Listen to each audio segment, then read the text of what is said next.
चिपळूण नगर परिषदेने कार्यक्षेत्रातील थकीत दुकानांच्या भाडेपट्टी वसुलीची जोरदार मोहीम आता सुरू केली आहे। थकीत पट्टी असलेल्या दुकानांना वारंवार नोटीस बजावण्यात आली आहे।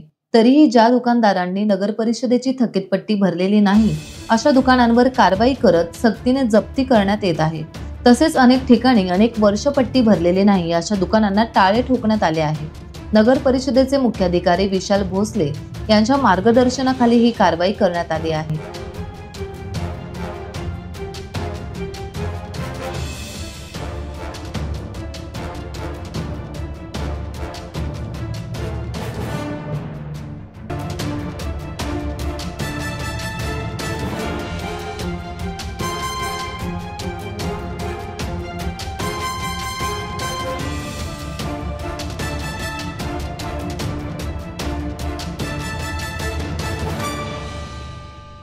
टाइम्स डिजिटलला लाईक करा, सबस्क्राइब करा, शेअर करा आणि बेल आयकॉन दाबायला विसरू नका। पाहत रहा टाइम्स डिजिटल।